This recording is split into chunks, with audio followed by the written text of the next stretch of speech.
আসসালামু আলাইকুম বন্ধুরা, আশা করি সবাই ভালো আছো আল্লাহর রহমতে। আমি আজকে যে ভিডিওটা নিয়ে আসছি, আশা করি সবাই থাম্বনেইল দেখে বুঝতে পারছো।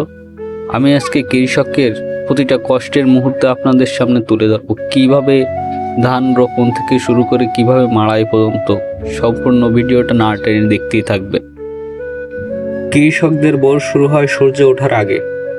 কাক ডাকা ভোরে নাঙ্গল কোদাল ও গরু নিয়ে মাঠে ছোটেন। সারাদিন জমিতে নিড়ানি দেওয়া, বীজ বোনা, সেচ দেওয়া, ফসল তোলার কাজ করেন। গ্রীষ্মের প্রচণ্ড তাপ কিংবা শীতের তীব্র কোনোই কিছুই তাদের দমিয়ে রাখতে পারে না। যাবতীয় কষ্ট বঞ্চনার পর একজন কৃষক তার হাসি মুখে হাসি নিয়ে কাজ করে যান। এটাই কৃষকের ধর্ম। কৃষকের উৎপাদিত কষ্টের ফসল ধান, গম, শাকসবজি এগুলো ছাড়া আমাদের জীবন যেন অকল্পনীয় এবং মেহমানদারি করা অসম্ভব প্রায়।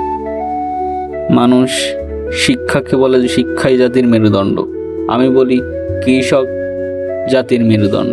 তাদেরকে যথার্থ বলতে হয়, কারণ তাদের যে পরিশ্রম, আমার মনে হয় আমাদের এই কৃষক আমাদের এই বাংলায় খুব অবহেলিত। কারণ সেই ইংরেজ আমল থেকে শুরু করে পাকিস্তান আমল থেকে শুরু করে কৃষক রাত দিন লাঞ্ছনা বাঞ্ছনার শোষণের অধিকার হচ্ছে।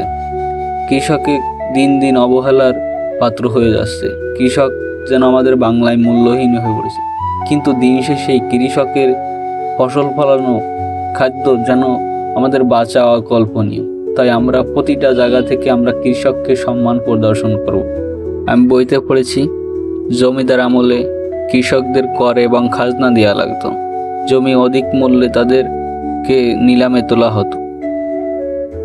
ধানের এই চারাগুলো এখন আমরা অন্য জমিতে নিয়ে যাব। কৃষকরা ধানের যে চারাগুলো, এই চারাগুলো জমিতে লাগিয়ে দিচ্ছে, এরপর বড় হয়ে যাবে। প্রত্যন্ত গ্রামাঞ্চলের সৌন্দর্য দেখে মনে হচ্ছে নৈসর্গিক স্বর্গে এসে পড়েছি।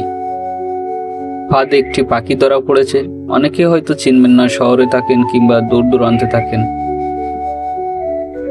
কৃষকের চারা রোপণ শেষে এখন ধান কাটার মহা উৎসব। আমরা বইতে অনেক পড়েছি নবান্নের মহা উৎসব। এই সবই নবান্নের মহা উৎসব শুরু হয়ে গেল। এখন কৃষকের মুখে হাসি আর হাসি। কৃষকের যে স্বাচ্ছন্দ্য বোধ করবে এখন তা বলার বাইরে। সে একমাত্র কৃষকই জানে তার এখন অনুভূতিটা কেমন। আর এই সময় যদি বৃষ্টির পানি ধানের কোনো ক্ষয়ক্ষতি হয়ে যায়, তাহলে কৃষকের দুঃখের শেষ নেই। আমি বারবার এই গ্রামীণ পরিবেশের সাদামাটা পরিবেশে যেন আটকে যায়। কত সাজানো গোছানো একটা বাড়ি, দেখলেই থেকে যেতে ইচ্ছে করে। আর বাংলাকে যেন উপভোগ করতে পারি খুব কাছ থেকে। যে দাদি নানির কাছে গল্প শুনছি, অনেকে হয়তো দূর দূরান্ত থেকে দেখতে পারেন যে আপনাদের সেই দাদি নানির কাহিনী সত্যি বাস্তব কিনা। আবারও বাংলায় আপনাদের সামনে তুলে ধরলাম আমি। কৃষক ভাইরা তাদের ধান কাটার জন্য খুব ব্যস্ত সময় পার করছে, যাতে কোনো দুর্যোগের মাঝে না পড়তে হয়। খুব ব্যস্ততার সঙ্গে তারা যেন ঘরের ধান তুলতে পারে। কৃষক ভাইরা শুধু পরিশ্রমই করে না, তাদের যে কাজের সৌন্দর্য নকশিকাঁথা গল্পের মতো যেন ফসলগুলো থরে থরে সাজিয়ে দিয়েছে। নৈসর্গিক এক নান্দনিক সৌন্দর্য। কৃষক তার মায়া দিয়ে একদম পুরো সাজিয়ে তুলেছে তার ক্ষেতকে। বন্ধুরা, আজকের মতো এই ভিডিও থেকে বিদায় নিচ্ছি।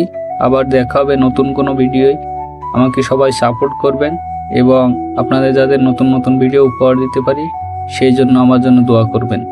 এই ক্ষেতের ফসল কাটা হয়ে গেছে, এখন আমরা নতুন কোনো মিশনে যাব, বাড়ির উদ্দেশ্যে যাচ্ছি। আপনারা সবাই আমার জন্য দোয়া করবেন।